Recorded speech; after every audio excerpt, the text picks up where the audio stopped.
نحمده ونصلي ونسلم على رسوله الكريم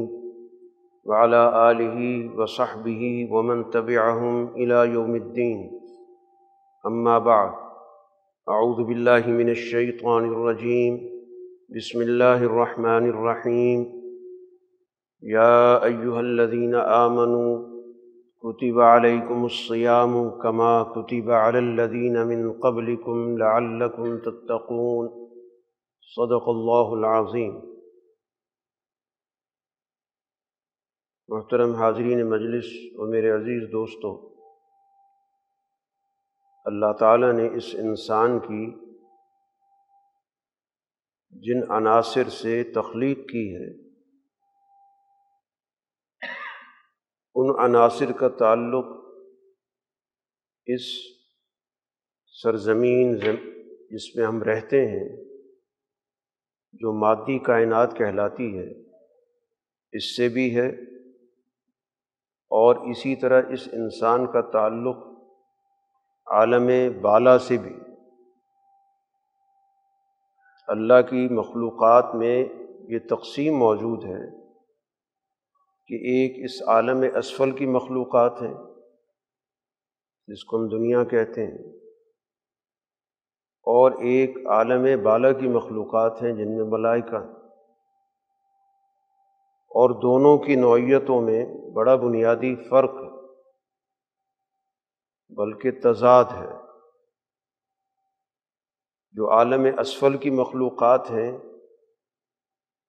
ان کے اندر مادیت موجود ہے. جو چلنے پھرنے والی مخلوق ہے اس کے اندر بہیمیت موجود ہے. وہ خالص نمونہ ہے اس دنیا کے اندر بہیمی تقاضوں کا، حیوانی تقاضوں کا. اور جو عالم بالا ہے وہ خالص نمونہ ہے روحانیت کا. اس میں کسی قسم کی مادیت کی، بہیمیت کی کوئی آمیزش نہیں. تو یہ دو مختلف قسم کے گویا عالم ہے. اللہ نے اس انسان کو ان دونوں کا ایک امتزاج بنایا. اس میں بہیمی صفات بھی ہیں، اور اس کے اندر اللہ تعالیٰ نے جو روحانی صفات ہیں یا جن کو ملکی صفات بھی کہتے ہیں،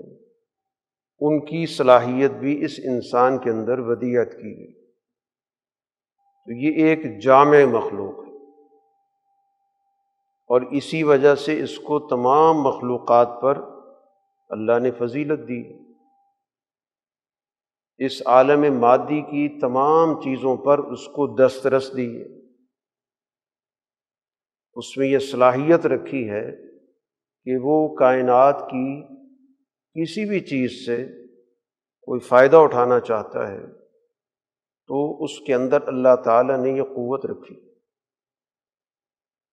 اس لیے وہ دنیا کی مختلف چیزوں کو اپنے کام میں لاتا ہے. اس کائنات کی مختلف چیزوں کو تلاش کرتا ہے، اور تلاش کے بعد پھر اس میں اپنا کردار ادا کرتا ہے. یہ اس دنیا کے اندر اس کی صلاحیت کا منہ بولتا ثبوت ہے کہ دنیا کے اندر انسانی معاشرے مختلف صلاحیتوں کے نمونے ہیں، جس کو ہم ارتفاق کی زندگی کہتے ہیں، تمدن کی زندگی کہتے ہیں. یہ انسان کی ان صلاحیتوں کا ثبوت ہے کہ وہ کائنات کے اندر اللہ کی دی ہوئی اس طاقت کو استعمال کرتا ہے، اور اس میں اپنی اس صلاحیت کو جو اللہ نے اس کو عطا کی ہے، ایجاد کرنے کی، اشیاء کو آپس میں ایک دوسرے کے ساتھ جوڑ کر اس سے نتائج پیدا کرنے کی. تو یہ جتنی بھی دنیا موجود ہے یہ اس کی صلاحیتوں کا ثبوت ہے. اگر یہ صلاحیتیں صحیح رخ پہ جاتی ہیں تو اس سے سوسائٹی کو فائدہ ہوتا ہے. اگر منفی طرف چلی جائیں تو سوسائٹی تباہ ہوتی ہے۔ تو یہ انسان گویا کہ اللہ تعالیٰ کی ایک شاہکار مخلوق، جس کو اللہ تعالیٰ نے ان دونوں کا امتزاج بنایا، ملکی اور بہیمی صفات کا یہ مجموعہ ہے جو بظاہر ایک دوسرے کے برعکس۔ اب ان دونوں صفات میں توازن رکھنا، ان کا درست استعمال کرنا، یہ وہ چیز ہے جس کے لیے دنیا میں انسان کے اندر اللہ تعالیٰ نے ایک فطرت کی صلاحیت رکھی، جس کے ذریعے وہ حق کو پہچانتا۔ تو حق کے پہچان کی صلاحیت اللہ نے انسان کے اندر ودیعت کی، اور اس صلاحیت کے مطابق اس کی باقاعدہ مکمل رہنمائی کرنے کے لیے دنیا میں انبیاء کا سلسلہ قائم کیا۔ تو انبیاء علیہ الصلاۃ والسلام دنیا میں آ کر اس انسان کی جو بنیادی فطرت ہے جس پر اس کو پیدا کیا گیا، اس کے مطابق اس دنیا کے عملی تقاضوں کو کیسے پورا کرنا ہے، کس طرح اس نے اپنے بہیمی اور ملکی صلاحیتوں کے درمیان توازن پیدا کرنا ہے، یہ ان کی تعلیم کا بنیادی خلاصہ ہوتا۔ تو انبیاء علیہ الصلاۃ والسلام کی جو دعوت ہے وہ انسانی فطرت کو صحیح رخ پر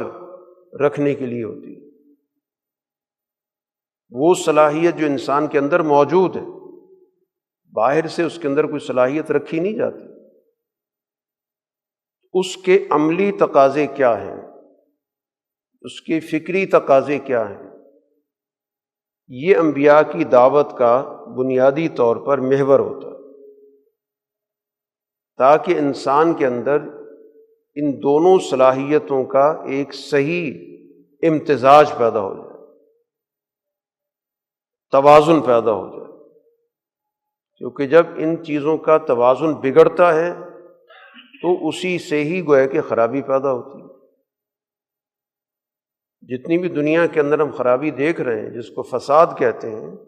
تو اس فساد کی بنیادی وجہ یہ ہے کہ وہ توازن بگڑ گیا، بہیمیت غالب آ گئی، حیوانیت غالب آ گئی۔ تو جب حیوانیت غالب آ جاتی ہے تو پھر معاشرے کے اندر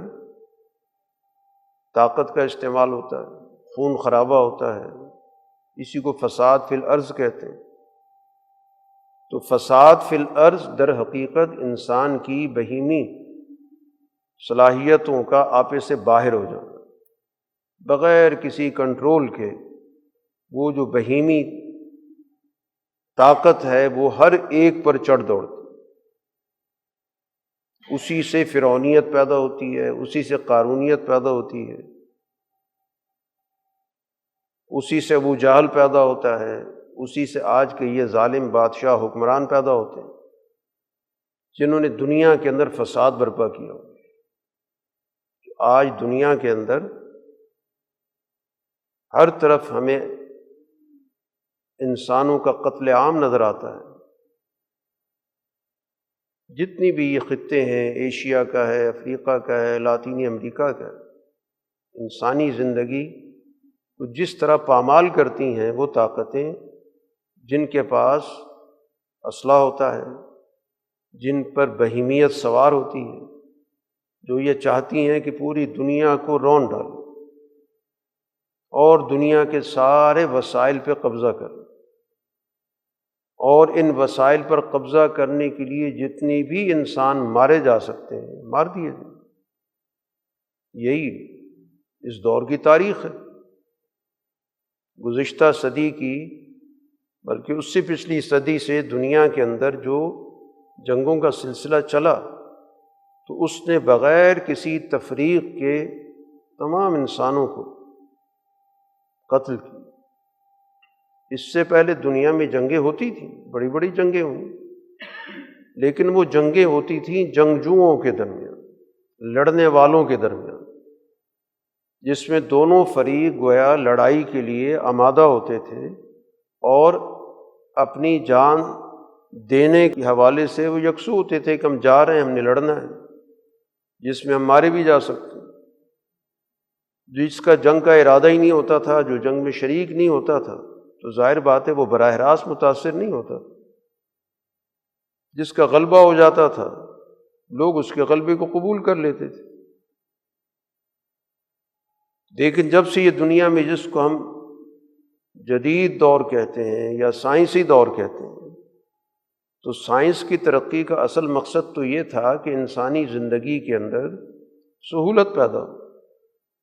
انسانی کاموں کے اندر انسانوں کو زیادہ سے زیادہ فوائد پہنچائے جائیں۔ وہ کام جو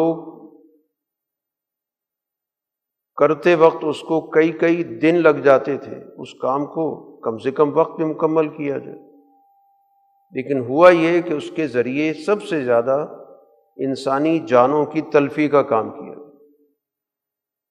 کہ ایسے اسلحے پیدا کیے جائیں کہ یہ انسان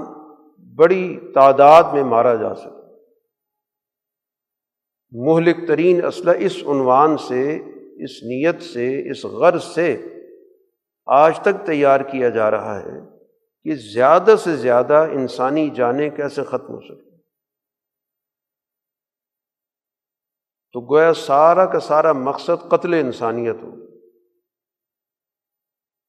تو یہ بہیمیت کا ہمیں نمونہ دنیا کے اندر نظر آ رہا ہے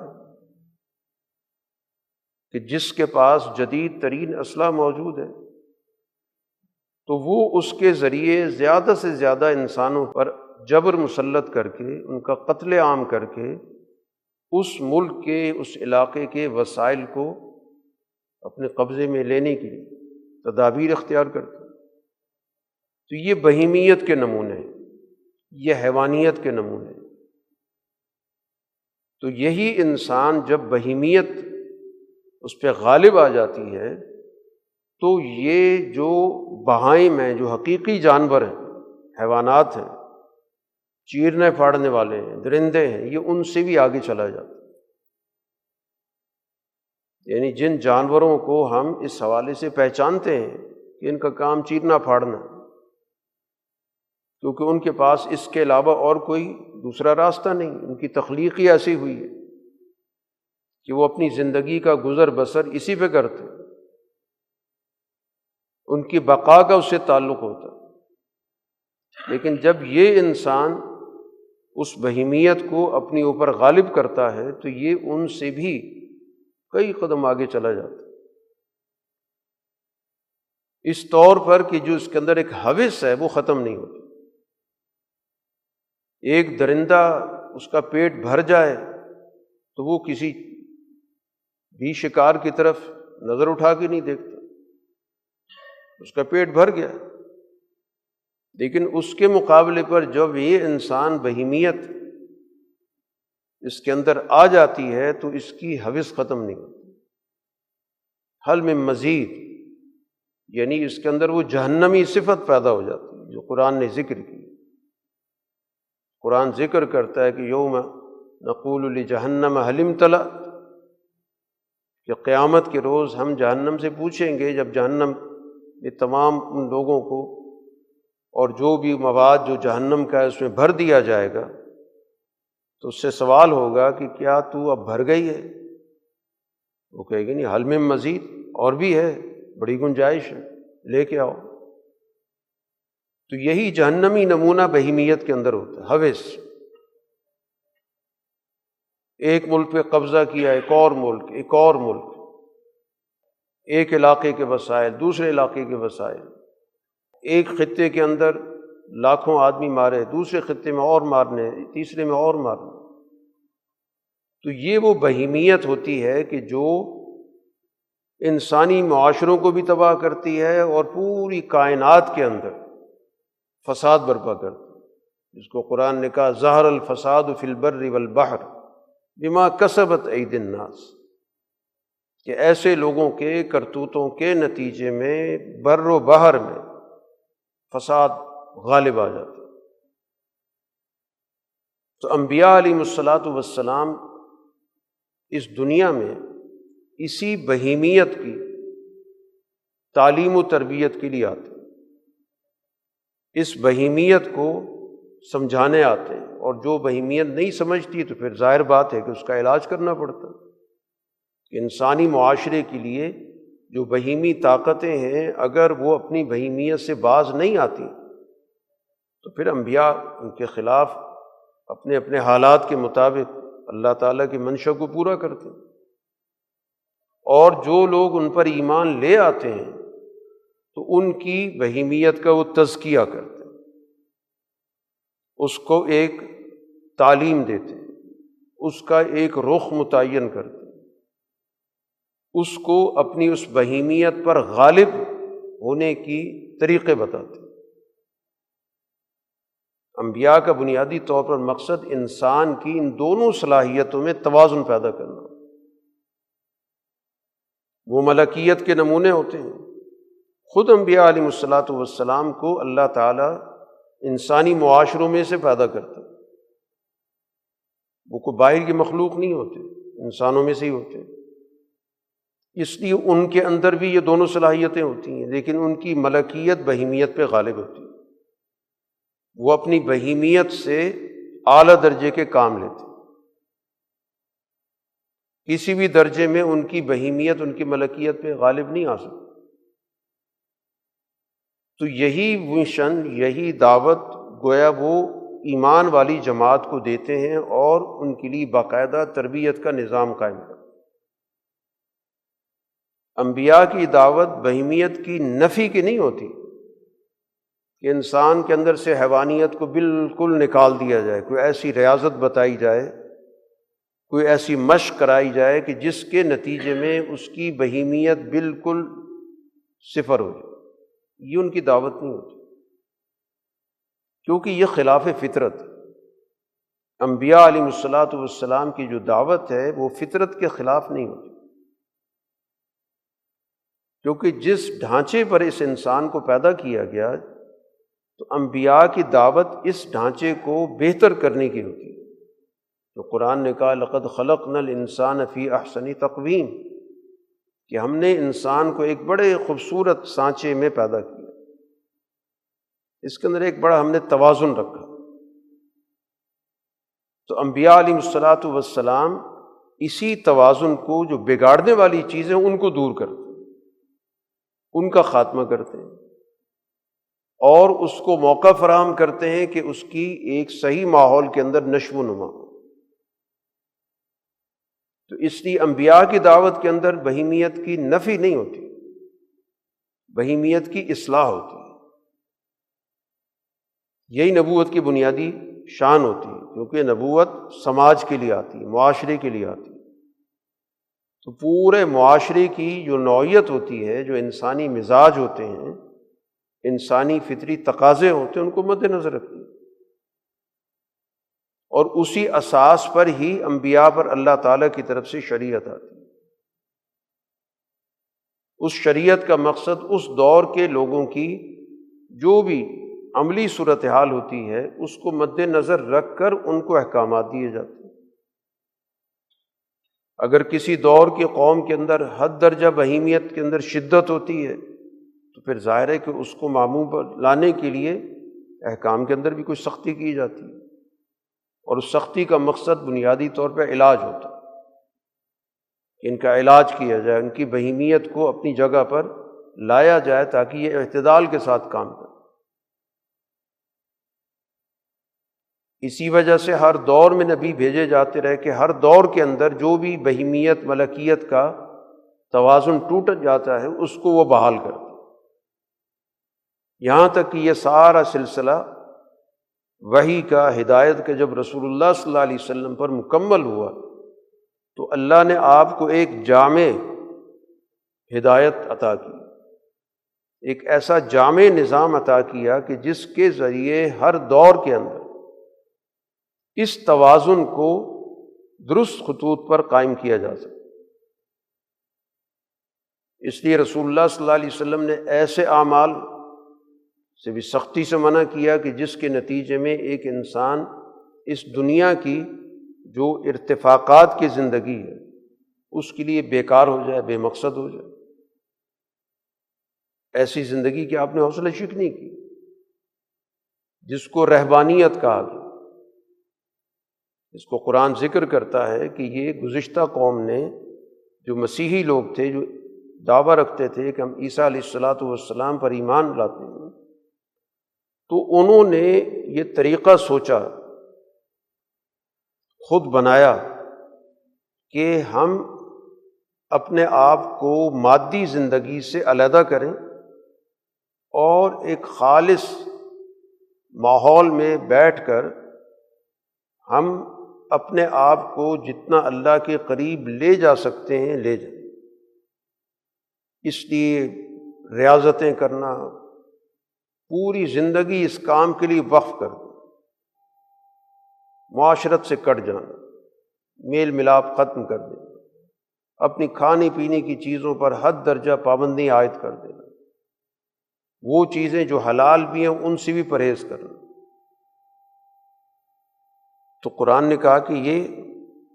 رہبانیت نبتدعوہا، انہوں نے خود گھڑی، نبی کی دعوت نہیں تھی، لیکن جب انہوں نے اپنے اوپر لازم کر لیے کہ ہم اس راستے پر چلیں گے، اسی سے ہمیں اللہ کی رضا حاصل ہوگی،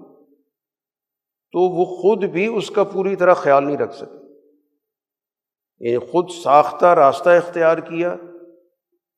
ہم نے ان کے اس فیصلے کو کہ چونکہ انہوں نے طے کیا کہ ہمیں اللہ کی رضا چاہیے، تو ہم نے اس راستے میں ان کے لیے کوئی رکاوٹ پیدا نہیں کی، چلتے رہے، عمل کرتے رہے۔ اس دور کی روحانیت کا اسی سے تعلق تھا، لیکن اس کو بھی نبھا نہیں سکے۔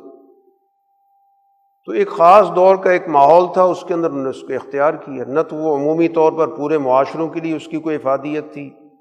نہ ہر دور کے اعتبار سے اس پہ عمل ہو سکتا تھا۔ تو اس لیے رسول اللہ صلی اللہ علیہ وسلم نے جب اپنی دین کا تعارف کرایا تو اس میں آپ نے کہا کہ میں جس ملت پر بھیجا گیا ہوں، بعثت بالملۃ الحنیفیۃ السمحۃ السہلہ، کہ مجھے اللہ تعالیٰ نے ایک ایسی ملت پر بھیجا ہے کہ سب سے پہلی تو اس کی خصوصیت ہے کہ وہ حنیفیت ہے اس کے، یعنی دنیا کے اندر وہ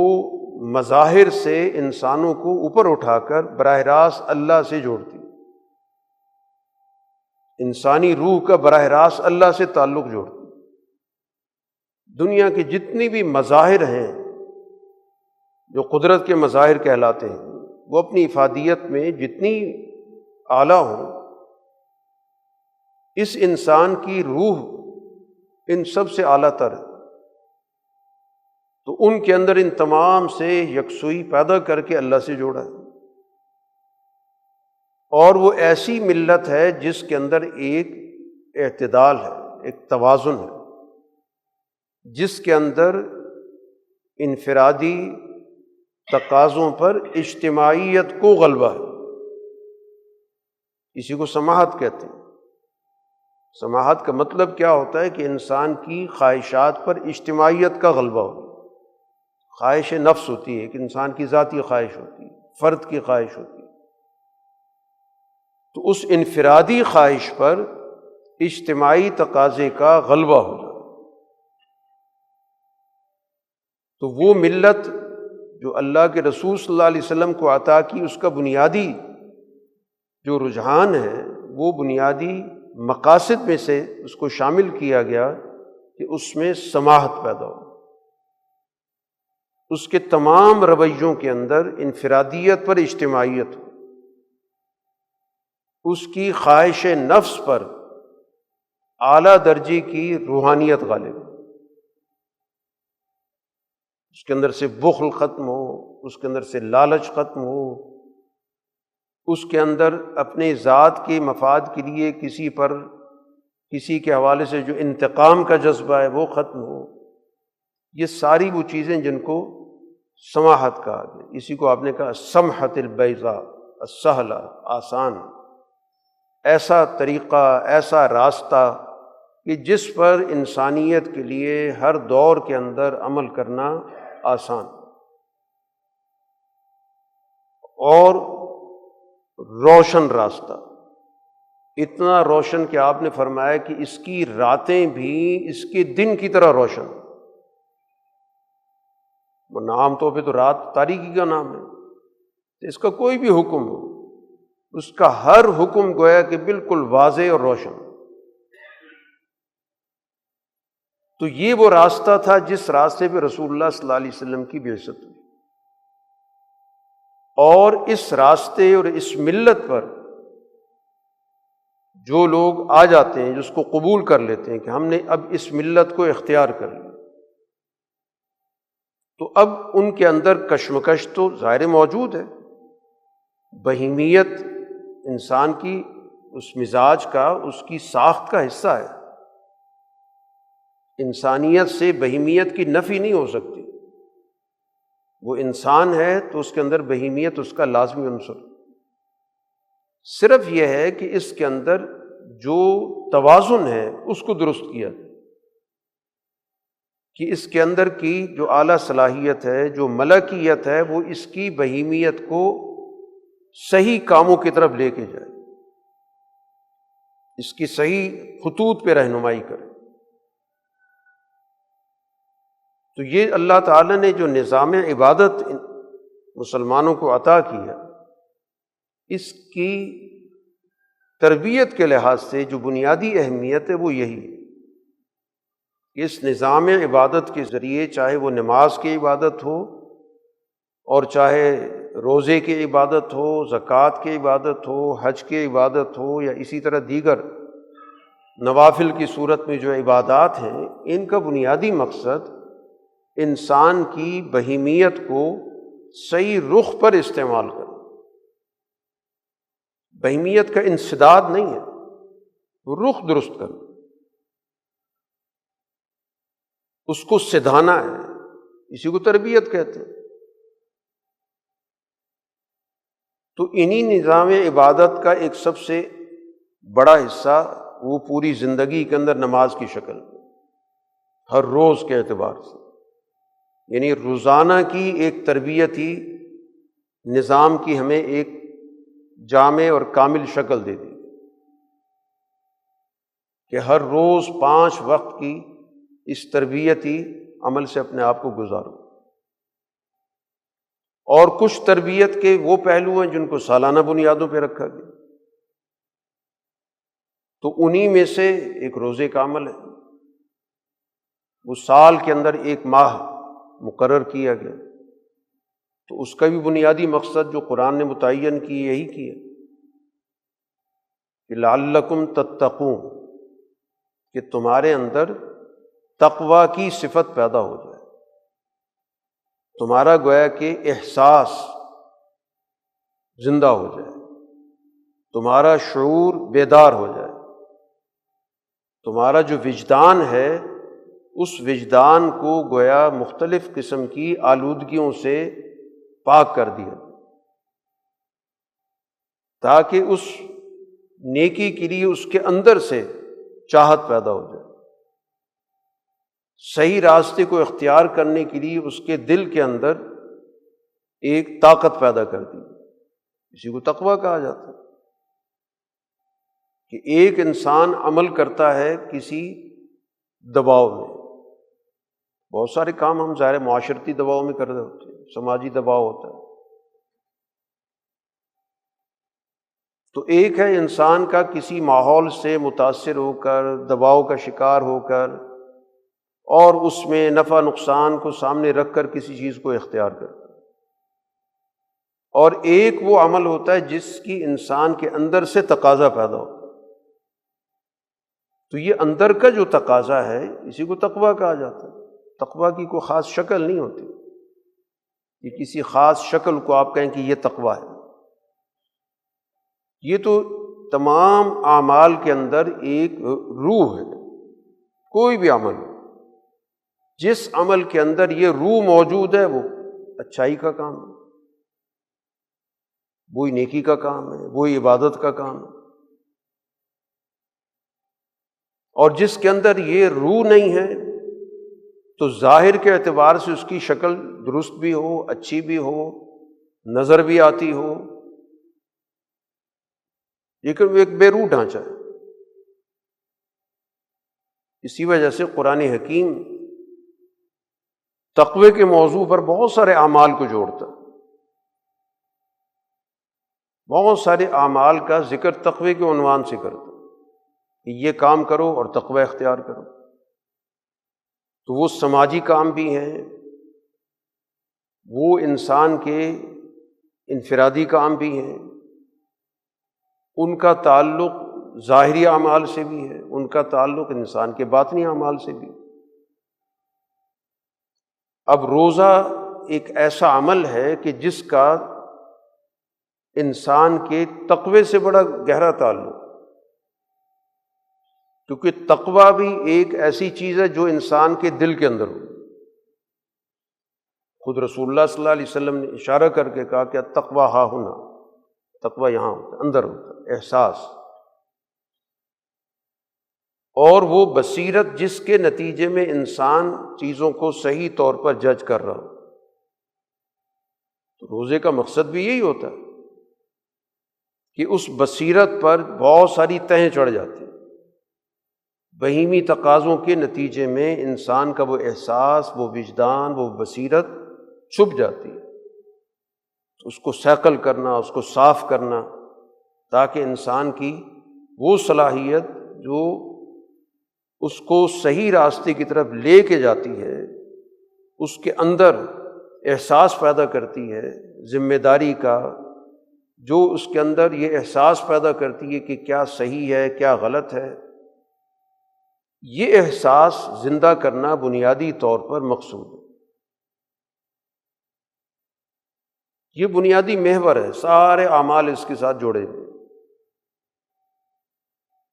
تو ظاہری عمل جو بھی ہوگا اگر وہ تقوی سے متعلق بنے گا تو وہ ظاہری عمل صالح بنے گا، اور اگر اس کی بنیادی روح تقوی نہیں ہے تو پھر ظاہر اس کا کتنا ہی اچھا کیوں نہ ہو وہ بے روح ہے، بے مقصد۔ تو اس وجہ سے یہ ماہ جو ماہ رمضان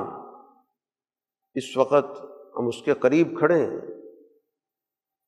اس کو گویا بنیادی طور پر ہم نے اسی نقطہ نظر سے، کیونکہ ہمارے ارادے کا ہونا بہت ضروری ہے، محض مہینے کے آ جانے سے کوئی تبدیلی نہیں آتی کہ مہینہ آئے گا تو خود بخود اس کے فوائد حاصل ہو جائیں گے، اس کے مقاصد پورے ہو جائیں گے۔ جب تک اس کے لیے باقاعدہ قصد نہیں ہوگا، ارادہ نہیں ہوگا، نیت نہیں ہوگی، نتائج نہیں حاصل ہوگی۔ تو اصولی بات ہمیں سمجھا دی گئی کہ انما الاعمال بالنیات، کہ نیت سے عمل کا تعین ہونا، اس کے پیچھے جو محرک ہے عمل کا وہ اس عمل کو صحیح یا غلط بناتا ہے، بامعنی بناتا ہے، بے معنی بناتا ہے۔ قصد اور ارادے کے بغیر کتنا ہی آپ ظاہری طور پہ خوبصورت عمل کر لیں، اس کی افادیت نہیں ہوتی۔ اسی وجہ سے گویا کہ بغیر قصد کے اگر ایک شخص سحری سے لے کر اور مغرب تک کچھ بھی نہ کھائے تو اس کو روزہ نہیں کہا جاتا، کیونکہ قصد، ارادہ، نیت اس کے پیچھے موجود ہی نہیں۔ تو ہر عمل گویا کہ اس کے مقاصد سے اس کا تعین ہوتا ہے کہ یہ کس غرض سے ہو رہا ہے، کس مقصد سے ہو رہا ہے۔ کیا ہم ایک کام کو محض سماجی دباؤ میں کر رہے ہیں کہ ماحول ہے، اس کام کو نہ کیا تو لوگوں کی نظروں میں بے وقت ہو جائیں گے، ہماری سماجی ساکھ متاثر ہو جائے گی، اس کے ذریعے ہم اپنی ایک ساکھ بنائیں گے اور اس ساکھ سے پھر فائدہ اٹھائیں گے، تو وہ اس ساکھ کے لیے اس کا کوئی فائدہ ہو یا نہ ہو، اس کے اندر جو بنیادی مقصدیت ہے جس کے ذریعے اس کی تربیت ہونی تھی یا جس کے ذریعے اس کو تقویٰ حاصل ہونا تھا وہ تو موجود ہی نہیں۔ تو اس وجہ سے تربیت کے حصول کی نیت کا ہونا بھی ضروری ہے کہ ہم یہ عمل کس مقصد کے لیے کر رہے ہیں، اس کے پیچھے محرک کیا ہے، اس کے ذریعے ہم نے کیا مقاصد حاصل کر رہے ہیں۔ تو جس عمل کے مقاصد متعین ہوں گے اسی اعتبار سے وہ عمل ان مقاصد کے لیے مفید ثابت ہوگا۔ تو قرآن حکیم نے اسی اساسی بات کو یہاں متعین کیا جس کو قرآن کئی جگہوں پہ ذکر کرتا ہے کہ لعلکم تتقون، تاکہ تمہارے اندر تقوی پیدا ہو۔ اور پھر اسی طرح قرآن حکیم نے متعدد آیات کے اندر انسانوں کے بہت سارے سماجی اعمال کو، بہت سارے انفرادی اعمال کو اس تقوی کے ساتھ مربوط کر کے بیان کیا۔ مثلا قرآن حکیم نے کہا کہ اعدلوا هو اقرب للتقوی، عدل سے کام لو، یہ تقوی کے قریب تر ہے۔ گویا عدل بظاہر تو ایک سماجی چیز ہے، عدل وہیں پر ہوگا جہاں پر دو چیزوں کے درمیان آپ کو فیصلہ کرنا ہے، دو افراد کے درمیان فیصلہ کرنا ہے، دو قوموں کے درمیان فیصلہ کرنا ہے، دو معاملات کے درمیان فیصلہ کرنا ہے۔ کیونکہ انسانی زندگی میں یہ عدل کی قدر تو قدم قدم پہ موجود ہے۔ کسی بھی معاملے کے اندر آپ جو فیصلہ کرنا چاہتے ہیں تو آپ کے سامنے دو معاملات آ جاتے ہیں، آپ ان دونوں کے درمیان اگر توازن قائم کرتے ہیں تو یہ عدل کا تقاضا ہو۔ آپ اپنے ذاتی کام کے حوالے سے بھی، میرے دو کام ہیں میں نے کرنے ہیں، آپ ان دونوں کے درمیان فیصلہ کرتے ہیں، تو یہ فیصلہ اگر آپ صحیح بنیادوں پر غور و فکر کے ساتھ دونوں کی افادیت کو سامنے رکھ کر رہے ہوتے ہیں تو گویا اپنی اسی عدل کی صلاحیت کو کام میں لا رہے ہوتے ہیں۔ تو اپنی ذات کے ساتھ بھی عدل ہوتا ہے انسان کا کہ میرے اپنے ذاتی معمولات کیا ہیں، کیا میں اس کے اندر توازن قائم کر رہا ہوں یا نہیں کر رہا ہوں۔ وہاں پر بھی ہمیں حکم دیا گیا کہ اس میں بھی توازن قائم کرو۔ اس لیے رسول اللہ صلی اللہ علیہ وسلم نے کسی ایک طرف کے جھکاؤ کو منع کیا، ایک شخص صرف ایک ہی طرف جھکنا شروع کر دے، یعنی عبادت کے عنوان سے اگر وہ ذمہ داریوں سے انحراف کر رہا ہے تو اس کو بھی ظلم سے تعبیر کیا گیا، حالانکہ اس کی ذات کا معاملہ ہے۔ انسان اپنی ذات کے حوالے سے کہتا ہے میں جو مرضی فیصلہ کروں، لیکن وہاں بھی بتایا گیا کہ تمہیں عدل سے اپنے اوقات کا خیال رکھنا ہوگا، جس کا جو وقت ہے، جس کا جو حق ہے تمہیں دینا ہوگا۔ حقوق اللہ اور حقوق العباد جو انسان کی ذات سے تعلق رکھتے ہیں اس میں توازن قائم کرنا ہوگا، عدل قائم کرنا ہوگا۔ تو عدل کا تو مطلب ہی یہی ہے کہ جس کا جو مقام ہے اس کو اس جگہ پہ رکھا جائے، چاہے وہ معاملات ہوں، چاہے افراد کے درمیان ہمارے رویے ہوں، سماجی درجے کے اندر ہمارے معاملات ہوں، ہماری زندگی کے مختلف شعبے، ان شعبوں کے درمیان ہم نے ایک توازن قائم کرنا ہوتا۔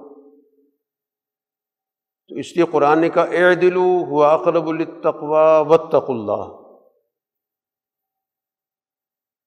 عدل سے کام لو، یہی تقوی کے قریب ہے، اللہ کا تقوی اختیار کرو۔ تو گویا عدل کے راستے سے تم تقوی تک پہنچو۔ اگر تمہارے اندر عدل موجود نہیں ہے، تمہارے مزاج کے اندر توازن موجود نہیں ہے، تم صحیح موقع پر صحیح فیصلہ کرنے کی صلاحیت کو اختیار نہیں کرتے، تو اس کا مطلب ہے تمہاری زندگی کے اندر عدم توازن، عدل موجود نہیں۔ تو اسی بنیاد پر ہی گویا کہ قرآن نے احکامات دیے۔ قرآن کہتا ہے تعاونوا علی البر والتقوی، باہمی تعاون کرو ان دو بنیادی اصولوں پر، بر نیکی اور تقوی کے اصول پر۔ تو تعاون کے اندر بھی تقوی آ گیا۔ تو اس کا مطلب یہ ہوا کہ تقوی جو ہے یہ ایک ایسی قدر ہے، ایک ایسی صفت ہے جو انسان کے زندگی کے تمام معاملات پر حاوی ہے۔ یہ کوئی شخصی قدر نہیں ہے، یہ بنیادی طور پر پوری انسانی زندگی کا ایک بنیادی ہدف ہے۔ اس لیے قرآن کی آیات کے اندر اس موضوع کو بارہا ذکر کیا، کوئی بھی موضوع اس کے ساتھ تقوی کا ذکر، توازن، کہ اس معاملے کے اندر تم کسی ایک طرف نہ جھک جانا اور دوسری طرف کا تم خیال نہ رکھو۔ تو یہ مہینہ جو ہمیں دیا جا رہا ہے اللہ تعالیٰ کی طرف سے ایک انعام کی صورت میں، اور یقیناً ایک بہت بڑا انعام ہے ہمارے لیے کہ آج ہم اپنی زندگی میں اس مہینے تک پہنچ رہے ہیں۔ تو اب اس انعام کو کس طور پر ہم نے پیش نظر رکھا؟ تو وہی کہ اس کو ہم اپنی تربیت، اپنی ذات کی تربیت، اپنے ماحول کی تربیت، گرد و پیش کے حوالے سے جو بھی ہماری ذمہ داریاں ہیں، ان تمام ذمہ داریوں کو اس نقطہ نظر سے کہ ہماری جو بہیمیت ہے وہ اعلیٰ قدر کے تابع ہو کر کام کرے۔ ہماری جو بہیمیت ہے وہ باقاعدہ تربیت یافتہ ہو جائے۔ ہمارے اندر جو اللہ نے صلاحیت رکھی ہے وہ صلاحیت بہتر مقاصد کے لیے استعمال۔ اس لیے صیام کا جو معنی ہے اس کے اندر یہ چیز موجود ہے کہ جیسے ایک شخص اپنے پاس گھوڑا رکھتا ہے، اب گھوڑا جو ہے ایک انسان کے لیے اور خاص طور پر اس دور کے اعتبار سے تو بڑی کارآمد سواری ہوا کرتی تھی، بڑا کارآمد ذریعہ ہوتا تھا میدان جنگ میں استعمال کرنے کا، تو اس کی بڑی افادیت رہی ہے، اور آج بھی ظاہر اس کی افادیت سے کوئی انکار نہیں کرتا۔ تو اب یہ اس کو باقاعدہ سدھایا جاتا ہے، اس کی تربیت کی جاتی ہے، اور مقصد اس کا کیا ہوتا ہے کہ یہ سوار کے حسب منشا کام کرے۔ چنانچہ یہی وجہ ہے کہ جب اس کی ایک صحیح تربیت ہو جاتی ہے تو وہ میدان جنگ میں بھی بغیر کسی پس و پیش کے آگے بڑھ جاتا ہے، جس کے قرآن نے خود بھی ذکر کیا سورت کے اندر، والعادیات ضبحا کی صورت، کہ وہ اتنا تربیت یافتہ ہو جاتا ہے کہ وہ اپنی جان کو بھی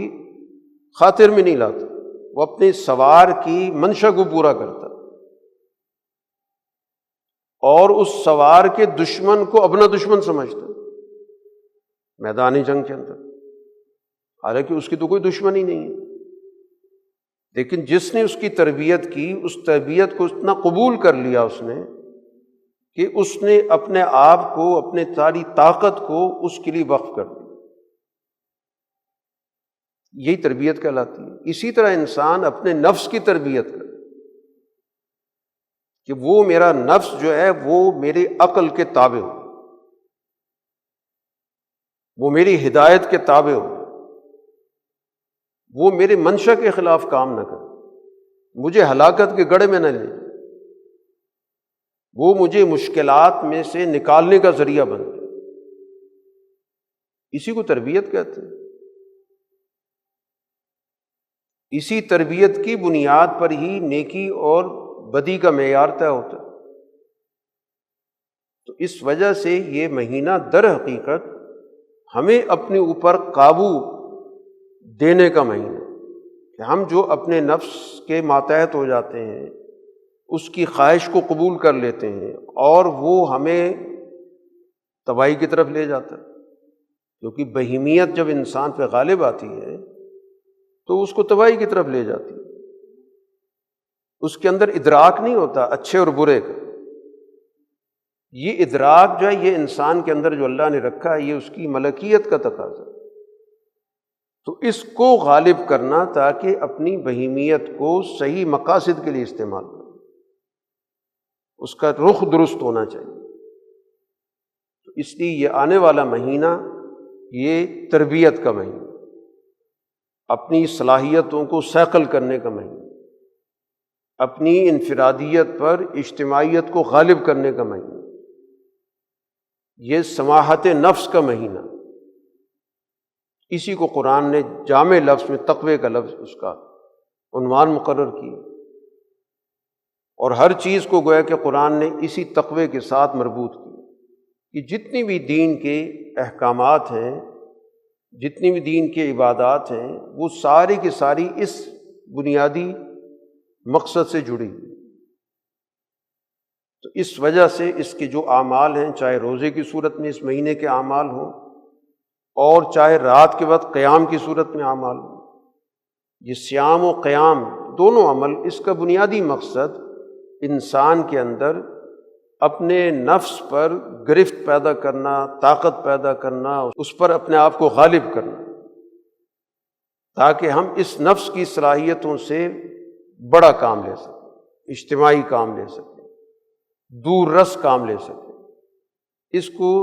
چھوٹے چھوٹے دائروں سے نکال کر، انفرادی دائروں سے نکال کر، چھوٹے چھوٹے فائدوں سے نکال کر اس کو بڑے فائدے کی طرف لے کے جائیں۔ تو اس وجہ سے جتنی بھی عبادات ہیں روزے سمیت، وہ در حقیقت ہماری ہی اصلاح نفس کے لیے۔ اللہ تعالیٰ کا ظاہر ان عبادات سے کوئی لینا دینا نہیں ہے کہ خدا نخواستہ اللہ کا کوئی اس سے کوئی مفاد وابستہ ہے، اس کو ہماری عبادت سے اس کی صلاحیت میں، اس کی طاقت میں نہ اضافہ ہو سکتا ہے۔ تو اس لیے جو بھی احکامات شریعت دیتی ہے وہ بنیادی طور پر انسانوں کی بھلائی کے ہوتے ہیں۔ تو اس لیے اس ماہ کے اندر ہمیں اللہ تعالیٰ سے توفیق بھی مانگنی ہے اور اپنا قصد اور ارادہ بھی کرنا ہے کہ ہم نے اس ماہ کو ایک تربیت کے نقطہ نظر سے اور ایک پورے ارادے کے ساتھ کہ ہم نے اپنے آپ کو اس سمحت البیضاء جو قرآن، جو حدیث میں رسول اللہ صلی اللہ علیہ وسلم نے اپنی ملت کا منشا بیان کیا ہے، تو اس ملت کے مطابق اپنی تعلیم و تربیت کا ایک رضاکارانہ انتظام اپنے فیصلے سے کرنا۔ ایک تربیت ہوتی ہے جبر کے ذریعے کی جاتی ہے، یہ وہ تربیت ہے جس میں انسان نے خود فیصلہ کرنا، اور سب سے زیادہ مؤثر تربیت ہوتی وہی ہے۔ وہ جو دباؤ کی تربیت ہوتی ہے، دباؤ ہٹ جاتا ہے، دوبارہ انسان اسی راستے پر آ جاتا ہے۔ تو ایک رضاکارانہ تربیت کا ہمیں ایک ماحول دیا اور اس کو اجتماع کی شکل دی کہ پورا ایک اجتماع بنتا ہے، ایک پورا ماحول بنتا ہے، ایک پورا مہینہ متعین ہوتا ہے، اس کے اوقات متعین ہوتے ہیں تاکہ انسان کے لیے سارا ماحول سازگار ہو جائے اس پر عمل کرے۔ اگر انفرادی طور پر اس پر عمل کرنے کی نوعیت ہوتی تو ظاہر بہت مشکل ہو جاتا۔ تو یہ بھی اللہ نے اہتمام کیا کہ مہینے کا تعین کیا، اوقات کا تعین کیا، تاکہ ایک ماحول کے اندر جب لوگ رہتے ہیں تو پھر اس کے لیے نیکی کرنا اور اچھائی کرنا اور سچائی کی طرف آنا اور صحیح طور پہ غور و فکر کرنا اس کے لیے آسان ہو جاتا ہے۔ اللہ تعالیٰ اس آنے والے مہینے کی جو برکتیں ہیں اور مقاصد ہیں، ہمیں ان کے حصول کے لیے مکمل طور پر بیداری عطا فرمائے اور مکمل طور پر یکسوئی کے ساتھ ہم اس کے اعمال کو ادا کریں۔ وآخر دعوانا ان الحمد للہ رب العالمین۔